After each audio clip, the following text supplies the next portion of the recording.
안녕하세요. 귀코목TV 진행을 맡은 아나운서 서현진입니다. 이번 주제는요, 보청기예요. 정말 많은 분들이 보청기 착용을 하셔야 되는데 너무 불편하다, 거부감을 느끼고 이런 분들이 많습니다. 그래서 이번 시간에는 보청기의 오해와 진실에 대한 이야기를 한번 나눠볼 거예요. 제 옆에 보청기 전문가 4분 나와 계신데요. 제가 한 분 한 분 소개하겠습니다. 가톨릭대학교 부천성모병원 이비인후과 오정훈 교수님, 그리고 연세소리 이비인후과 임정택 원장님, 신사호 이비인후과 박상호 원장님, 국민건강보험 일산병원 이비인후과 최현승 과장님입니다. 안녕하세요. 반갑습니다. 안녕하세요. 네. 오늘 저도 사실 보청기 뭐 이런 거에 대해서 전혀 모르는데 그런 일반 사람들의 눈높이에 맞춰서 좀 친절하게 쉽게 설명 부탁드릴게요. 먼저 박상호 원장님, 오늘 주제가 보청기잖아요. 근데 이 보청기는 어떤 사람들이 하고 또 왜 해야 하는 건지 궁금한데요. 보청기는 난청이 있는 사람들이 소리를 잘 듣게 해주는 청력 보조기기 장치거든요. 네. 저희 장모님이 난청이 있으세요. 언제부턴가 이제 가족 모임을 하게 되면 대답을 그냥 대충 짐작해가지고 대답을 하시거나 또 아니면 엉뚱한 말씀을 하시는 경우들이 막 있는 거예요. 네. 어머님이 되게 이제 긍정적이시고 유머러스 하신 분이신데 사람들의 말을 잘 못 듣는 상황들이 자꾸 반복되다 보면 자신감이 떨어지게 되는 거예요. 저희는 가족이니까 장모님 말씀을 잘 들으려고 노력하지만 네. 일반 사람들은 그쵸. 자기가 하는 말들을 잘 못 알아듣는 것 같으면 건성으로 대화를 하게 되고 난청인들이 이제 그런 것들을 느끼게 돼요. 그런 것들이 자꾸 반복이 되다 보면 자신감이 없어지면서 낯선 사람들을 자꾸 만나기 싫어하게 되는 거예요. 그러면서 자꾸 이제 그렇게 이제 그런 것들이 반복되다 보면 소외되는 느낌을 느끼고 고립감이라든가 우울한 마음들이 커지게 되면서 인지 기능이 떨어지게 되는 거예요. 네. 그래서 난청은 꼭 치료가 필요한 질병이고 또 보청기가 그래서 필요한 이유인 거예요. 네.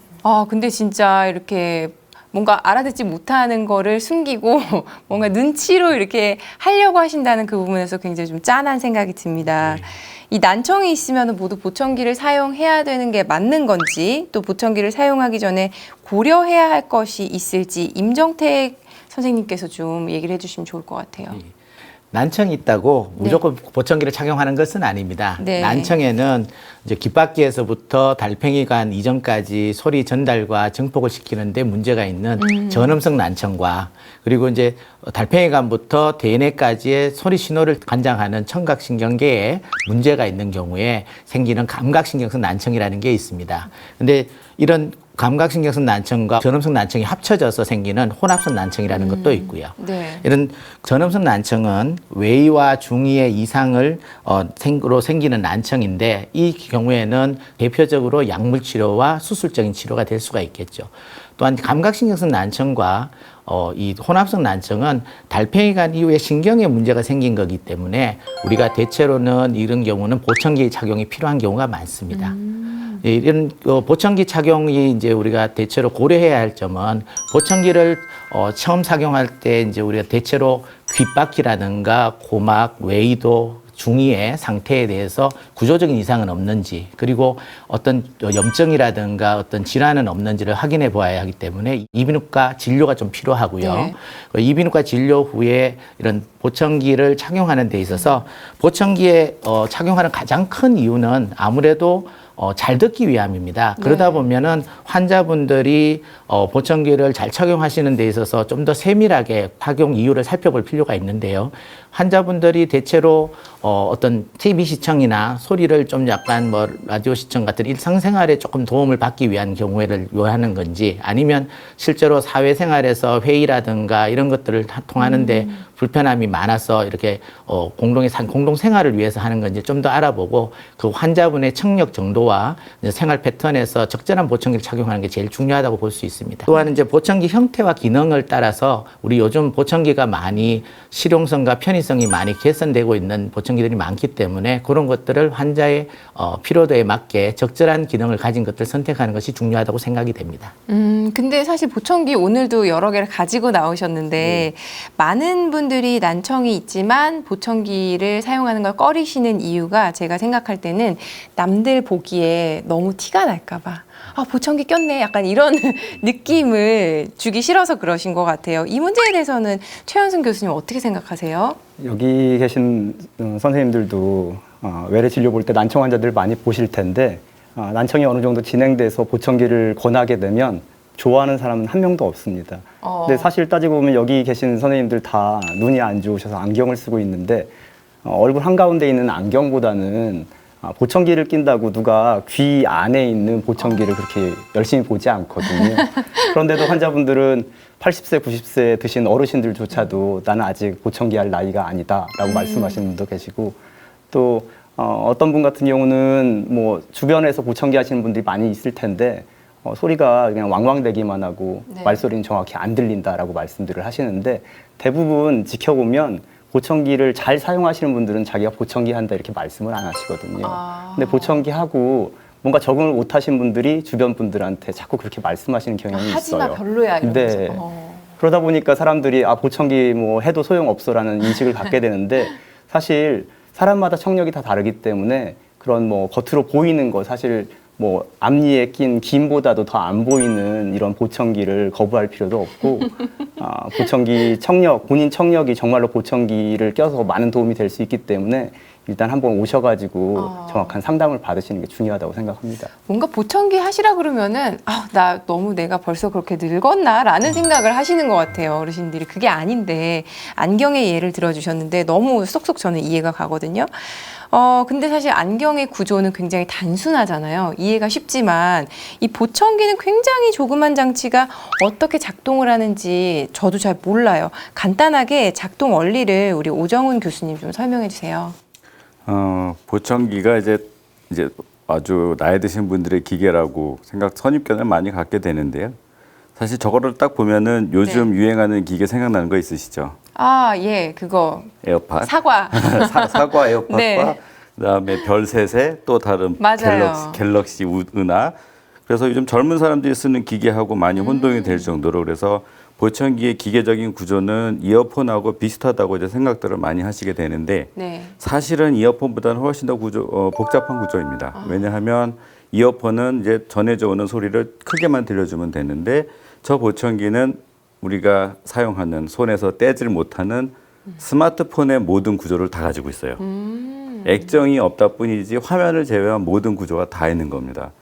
그래서 저기에서는 보면은 우리가 이제 전화기다 대고 얘기를 할 때 소리가 들어오는 마이크가 있죠. 그 마이크가 저기에 들어가 있고 그 마이크에서 온 소리를 갖다가 우리가 이제 귀에다 들려줄 수 있게 적절하게 가공을 해주는 프로세서, AP라고 하죠. 그런 어떤 이 중앙 처리 장치가 안에 들어가 있고 또 이 중앙 처리 장치에서 증폭된 소리를 이제 난청이 있는 분들의 귀에다가 잘 들려주게 되는 리시버라는 부품이 네. 또 들어가게 됩니다. 그러니까 즉 소리가 들어와서부터 변해서 전달되는 모든 과정을 갖다가 저 조그만 기계 안에서 다 거쳐야 되기 때문에 그래서 구조적으로 상당히 얼핏 이해가 잘 안 가는 구조를 갖추고 있는 것이기도 하고 네. 또 저런 조그만 기계 안에 우리가 지금 얘기하는 배터리까지 다 들어가야 되잖아요. 그래서 저런 복잡한 것들을 갖다 한꺼번에 다 조그만 데다 꾸겨 넣다 보니까 어쩔 수 없이 문제점이 생기기도 합니다. 그래서 저 기계로 우리가 잘 쓰면 아주 편안하게 쓸 수 있을 것 같은데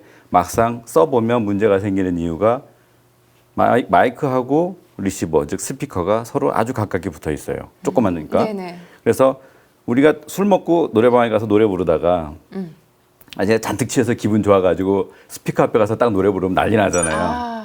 그게 바로 이제 피드백, 하울링이라고 하는 네. 건데 이 스피커 앞에서 마이크를 하게 되면은 스피커에서 나온 소리를 마이크가 잡고 왜 무한 반복을 증폭을 하는 거잖아요. 이제 그런 소리가 옛날 보청기에서 삑삑 하면서 술 마시고 한 것도 힘든데 맨정신에 귀에 들리면 그게 사실 쓰는 분들 입장에서 굉장히 힘들거든요. 그래서 그런 것들을 갖다가 억제하기 위한 회로들이 또 저기에 들어가기 때문에 그래서 보기에는 상당히 조그만 기계이긴 해도 네. 막상 저 안에는 은하만큼이나 복잡한 구조들이 들어가 있습니다. 야, 은하만큼이나 복잡하다.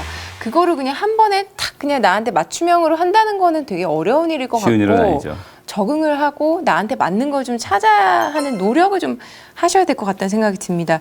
보청기 오늘 한 4-5개 갖고 오셨는데 그 외에도 종류가 엄청나게 많다면서요? 네, 보청기는 굉장히 종류가 다양하지만 크게 두 가지로 나눌 수 있습니다. 여기 모형을 좀 갖고 왔는데요. 이렇게 귀 안에 들어가는 귓속형 보청기가 있고요. 이렇게 귓바퀴에 거는 귀걸이형 보청기가 있습니다.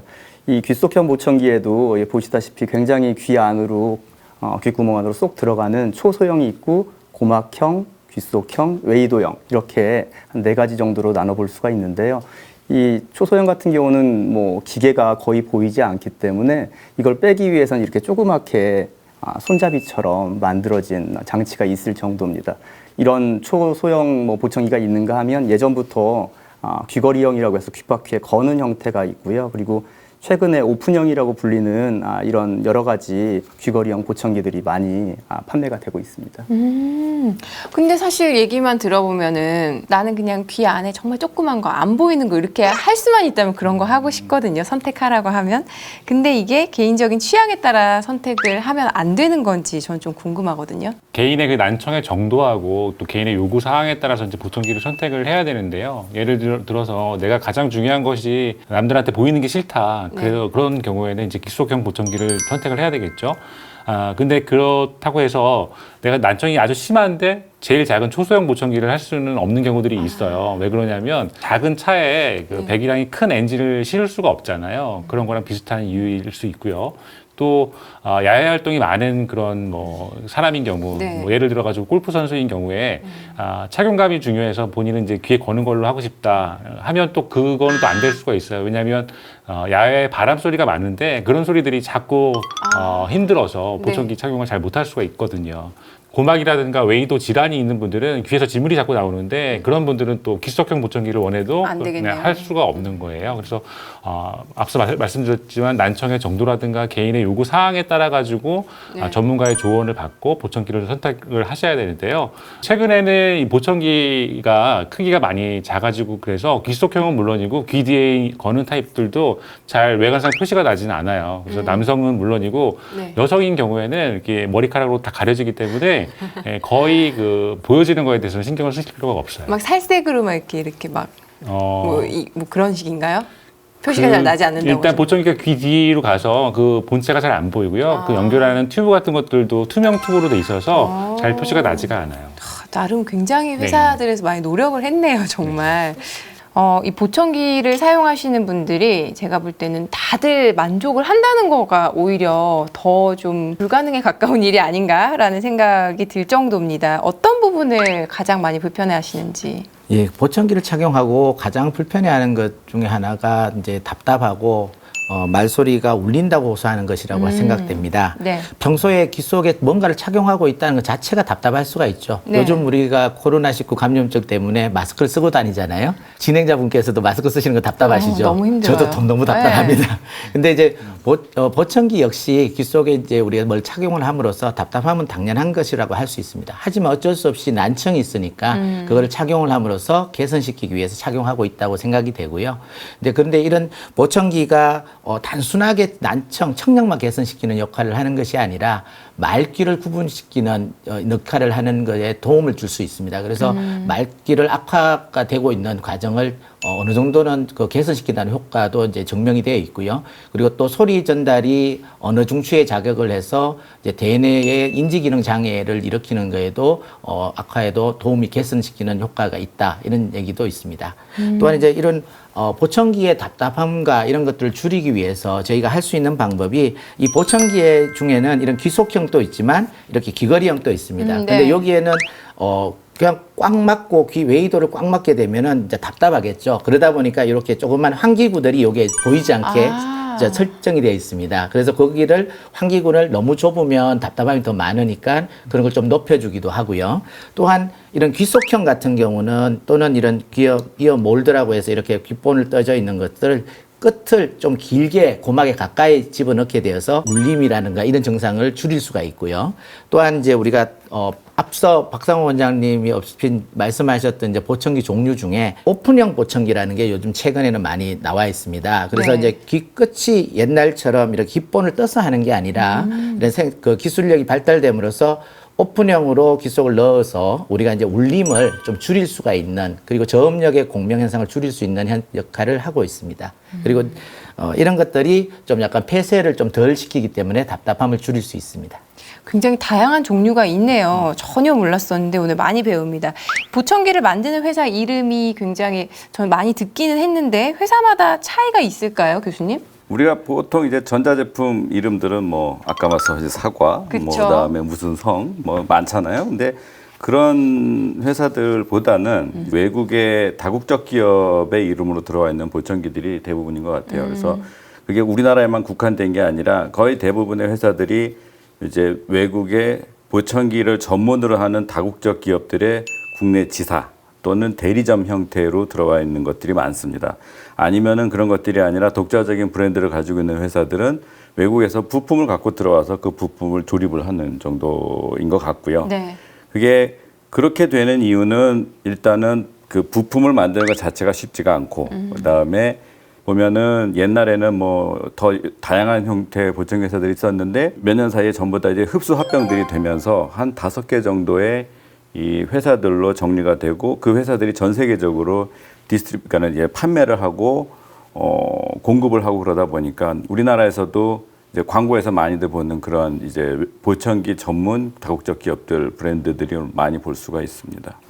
그렇군요. 네. 오늘 저희 보청기에 대해서 많이 전혀 지식이 없는 상태에서 아직까지 좀 멀었지만 그래도 많이 알게 된 것 같습니다. 오늘 보청기 전문가 4분 모시고요. 보청기에 대한 오해와 그럼에도 불구하고 보청기를 착용해야 하는 이유에 대해서 알아봤습니다. 보청기에 대해서 막연한 거부감, 선입견 있으셨던 분들에게 많은 도움이 되는 시간이었으면 좋겠고요. 귀코목TV 보청기 편 시청해 주셔서 고맙습니다. 감사합니다.